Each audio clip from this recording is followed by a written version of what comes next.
Hello everybody, this is Christy Whitman with the Quantum Success Show, where you can get your information and inspiration to create your desires. And I have a friend today. This is Blair Singer. Many of you might know Blair because for almost 3 decades he has been empowering people around the world to go beyond their ordinary selves to reach high peak performance. And he has rightfully earned himself a worldwide reputation as an expert in sales, business, and personal growth.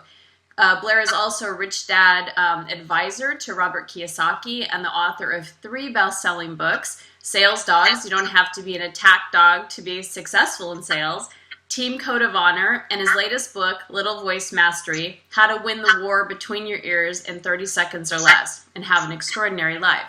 So I came to know Blair because when I was just starting out and I had been coaching and really wanted to take it to the next level, I took Train the Trainer with Blair, and to say that was a life-changing experience, I mean, it doesn't do it justice. And there was one moment that was so pivotal for me, and I want to share this with you, Blair. So Blair, this is what I call my family. So family, well, Blair. Thank you for welcoming me to your family. It's an honor. I appreciate it. Absolutely. It's really great to connect with you. I came from a very perfectionistic type of way thinking. And so the word mistake was not even supposed to be in our vocabulary. And if you did make a mistake, oh my God, holy hell. I mean, you were going to pay. So I remember at Train the Trainer, you had said something that was so profound about mistakes, and that making a mistake is really just a growth process, you know? And in that moment, it's like I gave myself permission to actually be a human being and make mistakes. And learn, and not just make mistakes, like I don't want to make mistakes all the time, but grow from those mistakes. And that has been so life-changing. Could you talk about that for a minute? Yeah, and I'm so glad you mentioned that, because what I tell people that sometimes the most difficult mistakes and horrific experiences sometimes are your greatest gifts. And the reason it's a gift is because it's at that moment, in my experience, it's sometimes you're closest to the truth about you, the truth about the universe, the truth about wherever you are in life. Because at that moment, you have the opportunity to correct. And I think that it's God's way of teaching us how to be who we're supposed to be, trial and error. You know, it's like one of our teachers, Buckminster Fuller, used to say, you have a right foot and a left foot, not a right foot and a wrong foot. You know, you make a mistake to the right and to the left, and you end up going forward. There's no such thing as a straight line in the universe. And the same thing. It's like, no kid of mine is ever going to be average. You got to get the good grades and all that stuff. And that pressure makes you risk averse. But the problem is when that happens, when you're so afraid of making a mistake or you're so traumatized by it, then you miss the greatest opportunities you have in life to grow, to be better, and to find out who you're supposed to be. Absolutely. Well, it was great, too, because one of the other things that you said to me that just literally shifted me is I remember thanking you, and there was actually the picture that we took together, and I remember saying thank you for what you've done and for all the teaching that you gave me over this week. And you said, I've done this so that your learning curve is so much shorter than it took me.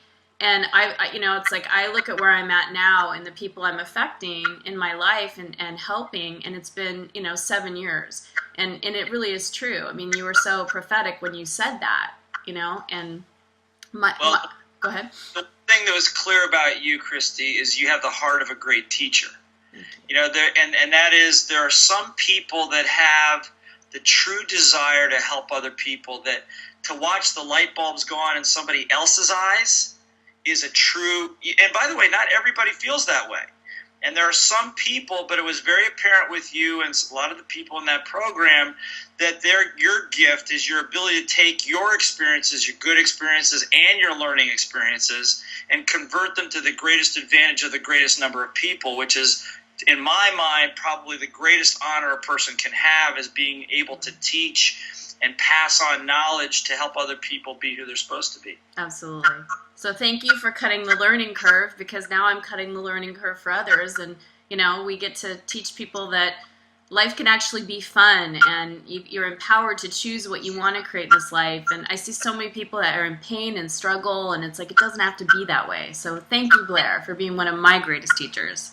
Well, thank you. It's an honor. Thank you. And thank you for all the people that you're teaching, because your ability to teach people how to manifest the lives that they want to have rather than the lives that they feel like they're dealt with is a huge, huge gift, because most people, as you know, have no idea how much they have inside of themselves. Yeah.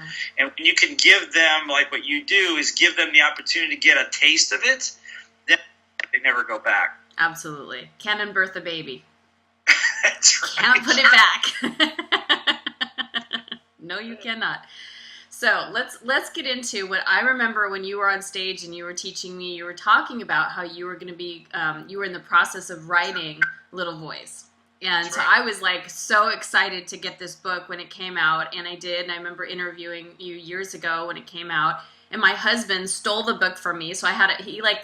He stole like 3 or 4 books from me, and it's like you always know it's a really good book, like Power versus Force, Blair Singer's Little Voice Mastery. So, and it's like I can't get them back, so I have to go buy my own copy. So in your latest book, which is Little Voice Mastery, again, which my husband took from me, so talk about what is that little voice? Well, first of all, the little voice, for anybody that's listening, the little voice is that little thing that just went, what little voice? I don't have one. That's the one. I always tell people mine sounds like my mother, but it's that little incessant self-talk that you have in your head that typically debilitates you, holds you back, forces things like procrastination, causes you to be afraid of what other people think. It's that little voice, that self-dialogue that stops you from being who you're supposed to be. And it's kind of like people say, well, is that my inner voice? No, your inner voice maybe is something deeper, but the little voice is, if you can remember those old Disney cartoons where you had the devil and the angel sitting on each shoulder, it's that little devil in there that's saying, you shouldn't do that, you shouldn't do that, not smart enough, not fast enough, not good enough, all of those things that keep you possibly out of a protection instinct, but really hold you back from doing the things that you know you should be doing and living the dream that you want to have. That's the little voice. Awesome. So what are the most important things we need to know about Little Voice Mastery? Well, the first thing is that little voice is not necessarily the real you. That little voice is the composite of your parents, your teachers, preachers, media, politicians, and all those experiences that you've had in your life that cause you to have that self-talk. But it's not necessarily the real you. And I think that's the big thing. Most people walk up and down the street every day believing everything that self-chatter's telling them. I'm not smart enough, or I'm not old enough, or I'm too old, and I'm not pretty enough, whatever that is, and they believe it without saying, whoa, where did that thought come from, and is that really my thought, or is that something somebody else said to me, or is that whatever? So the big thing to know about the little voice is it's not necessarily the real you, and the bad news is it's taken all these years to program it that way, but the good news is you can turn it around very, very quickly with a lot of the work that you do, the work that I do, and all of those things, they give you the glimpse of who the real you is. Awesome. You talk about there's a place where the little voice tends to be very vocal, and that's the area of accountability. Can you explain that a little bit? Well, yeah. I mean, first of all, I use the example, everybody would like to be in great physical shape, right? But that's not rocket science, is it? I mean, you just eat right, drink a lot of water, don't put bad things into your system, get some sleep, get some exercise, right? If that's the case, then why is over a third of the country facing obesity? See, everybody knows what to do, but the problem is that you don't get it done. And so part of that, the way to keep that from happening is, as you said, is accountability, is to hold yourself accountable. You set a goal for yourself and make it happen. The problem is it's really easy to blow that off for a lot of reasons. Number one, people operate alone in isolation. And when you operate alone in isolation, it's real easy. You make a rule, well, I'm going to go to the gym 3 days a week, but you get up Thursday morning and you go, I'm a little too tired. Went 3 days ago. That little voice eats you up and puts you back to bed again. However, if I'm calling you, like you have your coaches and stuff like that, is if you're my buddy, and I say to you, I'm going to the gym 3 days a week, and you call me up in the morning, it's a lot harder for me to stay in bed if you're holding me accountable. So the idea is that if you want to be accountable, there's a couple things you can do. Number one, be on a team, have a mastermind, have a coach, have somebody that's going to help you, hold you to be your best and be accountable. People say, I can do it on my own. And the reason they do that is because that's what you were taught in school. You're taught, Chrissy, you're taught to do it on your own. You're taught that if you work with somebody else, you're cheating. Right. So what happens is we go through an entire 12 or more years of learning how to not be accountable, only be accountable to the teacher. And if you can sneak behind their back, then you be accountable. Guilty. So guilty, honestly. But the point is that's not going to get you where you want to go. Right. One of my other books is Team Code of Honor. Is to create a code of honor for yourself, a set of rules that you hold dear to yourself that you want to be accountable to, based upon your values. 2 years ago, my son and I attempted Mount Kilimanjaro in Africa. And on the second day, he got very sick, and there was a choice of whether to turn back with him. He had to go back down the mountain, and I had to make a choice. Do I keep going, or do I go back down the mountain with my son? And luckily, I had, high altitude, high emotion, low intelligence. I'm sitting there, what do I do? And I go back to my code, never abandon a teammate in need. We start together, we finish together. And I realized that one of my core values is a value of love. And that I had created a code, a set of rules that protect that value so that I made the right decision, went down the mountain with him.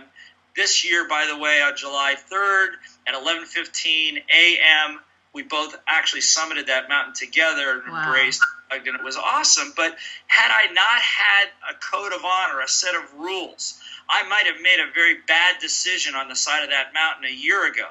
And a lot of times people make bad decisions because they let their little voice get the best of them without having this set of rules over here that hold that little voice in check, if that makes sense. Absolutely. Like 10 Commandments is a code of honor, for example. It tells us what we're supposed to be doing. Sometimes we don't do it, but at least there's a template to operate from. Awesome. That's a great example. I love you. I just could listen to you all day. I remember sitting there in the seminar just going, wow, the knowledge. The knowledge, it's amazing. You're very kind. Well, it's very true. Very true. I have very soft place in my heart for you. So, what would you consider to be the single most important inner game lesson that you really want to get across to everybody? It's a great question. I think that the biggest lesson I kind of alluded to earlier is that you and I have both traveled the world and worked with hundreds of thousands of people. And I think that the one thing that most people don't get is how much is inside, how much they're capable of doing, how much they're capable, and that they don't give themselves credit for. I mean, we do sales programs where I get people to generate $85,000 in 10 minutes. I was in Vietnam last week. We had a group of 300 people that did something like $850,000 US in sales in 5 minutes of phone calling. I mean, and people were in tears and blown away. They're going, how did that happen? I haven't made that much money in an entire year. And I said, because inside of you is something huge called your spirit. If you just learn how to get the little voice out of the way that debilitates it, then you can get a taste of it. But it shows up like people. I'm sure you work with this a lot. People that have a hard time being really real, being authentic, trying to pretend like there's somebody else in front of somebody else. And I mean, that's probably one of the biggest things you do to stop yourself. Procrastination. And whenever you procrastinate, what you're doing is you're putting all the trivia of your life in front of you and in front of the dream that you want to have. Your fears, lack of confidence. And when you learn how to, at least for the moment, just move it out of the way for a second, then you get a glimpse of who you can be and the brilliance that you have. And I think that there's one message for people to have is that there's a huge, big, beautiful person inside of you. Get out if you just get the weeds out of the way. Absolutely. That's so amazing. Thank you for that, Blair. Well, let everybody, I know I'm going to have a link underneath the video, so let everybody know what you're up to today and how they can play with you and learn more from the amazing Blair Singer. I'm going to be doing a free webinar where I'm going to be teaching people some of these advanced little voice techniques. In other words, in my book, I identify about 20 of them that if you can just apply them in 30 seconds, it moves the little voice away long enough for that brilliance to come up. Everything from how to handle fear, procrastination, authenticity, some of the things we just talked about. So it's going to be totally free. And we're going to go for it for about an hour or so, whatever it takes. And I just want to give people as many of these tools and techniques as they can so they can immediately use them. I say that Alex and Maxim are my greatest teachers ever on the planet because they will completely pull me in so many different directions. It's like, can I stay centered with the mommy? Have you ever seen that that show, Family Guy, where like Stewie's going, mommy, mom, mommy, mama. I mean, that's like, you're, like my head is gonna explode. Can I stay centered, please, God? So, right, that's right. You know, the secret with those boys, if you could just stay present. Without the little voice coming in, just stay present, stay connected.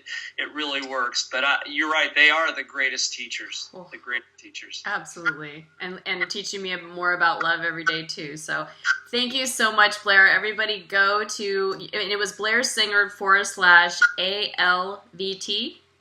BlairSinger.com/ALVT. Perfect. Thank you so much, Blair, and I can't wait to connect again.